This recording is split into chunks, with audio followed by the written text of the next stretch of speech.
They had found many of their simple stone tools, but at that time none of their bones had been discovered. After a long journey during which we had stopped twice to set up camp, we arrived at the gorge.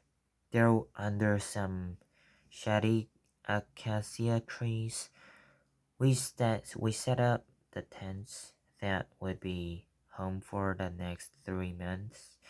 Presently, the big truck arrived, loaded with more equipment, and the African staff who would help with digging. It was nearly dark by the time they had their tents up. Lewis and Mary slept in the truck once it was empty.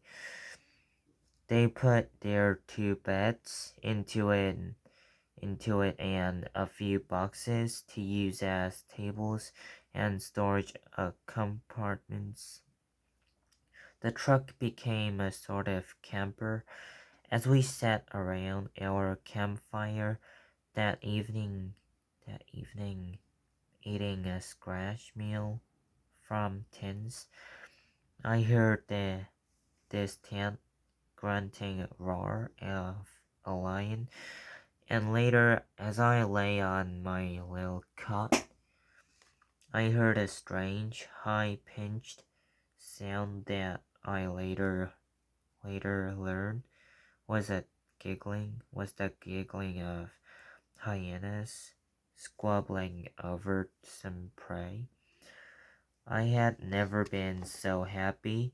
There I was far from any human dwellings dwelling yeah dwelling dwellings dwellings out in the wilds of Africa with animals all around me in the night. Wild free animals. That was what I had dreamed of all my life. Digging for fossils under the hot tropical sun was very hard work. The African team prepared the site by seeing picks and shovels to remove the topsoil. Once they got down near the layer of fossils that Lewis and Mary wanted to work on, Mary insisted on doing the last of the heavy work herself. And an important fossil got broken by a pig. It was better that she should do it and than one of the Africans. I was strong and very healthy, and I offered to help her. We got on it well together, sweating away as we swung the heavy implements. Once we were down to the fossil bed, we chipped away at the hard soil with hunting knives, searching for bones. Once we found a bone, we used dental picks, the same kind dentists use in your mouth, to carefully free the stone, I mean, precious relic from its resting place. The final cleaning was done by back in nearby. I always remember the first time I held in my hand the the bone of the creature that had walked the walked the earth millions of years before. I had dug it up but myself.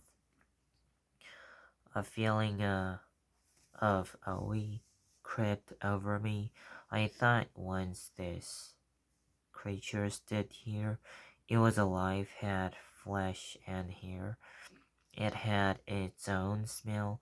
It could feel hunger and thirst and pain. It could enjoy the early morning sun. In the afternoon, we all gathered for an hour under a grass roof whose walls were crisscrossed poles. There we sorted through our morning finds. We gave each one a number, then stored it carefully away. 2 years later, the lackeys found the skull of an apple-like creature who became known as Dear Boy or George. He was also called a nut Nutcracker Man because he had a he had such large teeth and thick, strong jaws. His official name is Australopithecus robustus.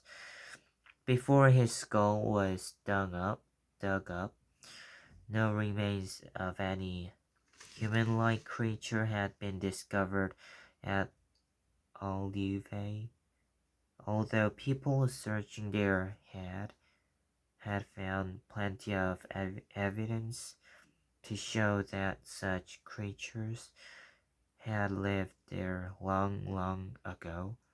Myself and myself had found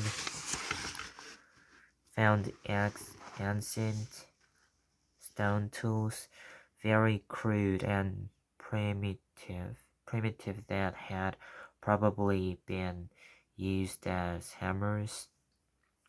Dear Boy at last gave Lewis and Mary some idea of what the hammer wielder must have looked like.